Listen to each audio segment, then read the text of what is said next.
মালদার কালিয়াচক 3 ব্লকের ভারত বাংলাদেশ সীমান্তবর্তী ঘেঁষা, শোভাপুর, কুম্ভীরা, কৃষ্ণপুর, শিবপুর ঘাট 3 নম্বর ও 4 নম্বর কলোনি, পাল্লালপুর সহ বিস্তীর্ণ এলাকা প্রতি বছরই গঙ্গার জল বেড়ে গেলে ভয়াবহ প্লাবনের মুখে পড়ে। বিশেষ করে শোভাপুর খাল দিয়ে গঙ্গার জল ঢুকে হাজার হাজার বিঘা কৃষিজমি জলমগ্ন হয়ে যায়।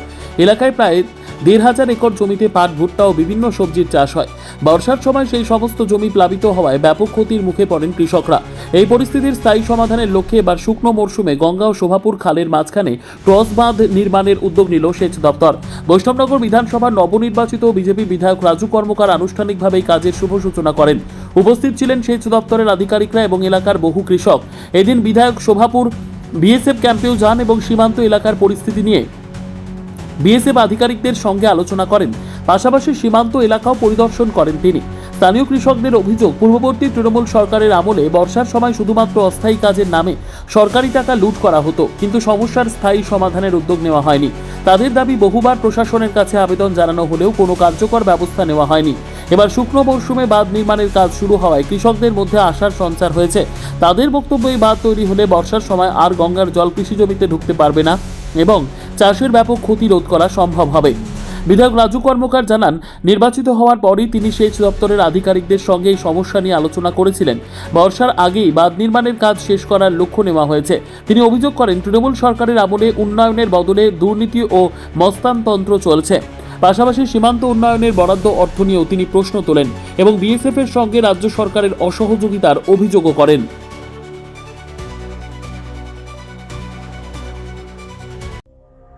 সংবাদটি নিবেদন করছেন স্বস্তিলোক উৎসব ভবন, গঙ্গারামপুর, দক্ষিণ দিনাজপুর।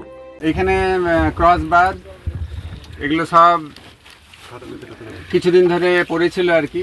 সামনেই বর্ষা আসছে, বর্ষার জল ভেতরে ঢুকে যাবে, তাই জন্য ক্রস বাঁধের কাজ আজ থেকেই উদ্বোধন হলো। কেবলের দরকার রয়েছে এবং তার সঙ্গে সঙ্গে আমাদের যে গঙ্গার ধারের যে ভাঙন, সেই ভাঙন রোধের জন্য চেষ্টা। আমরা সবাই জানি এখানকার সভ্যতা এবং সংস্কৃতির প্রাণকেন্দ্র হচ্ছে পাল্লালপুর মন্দির।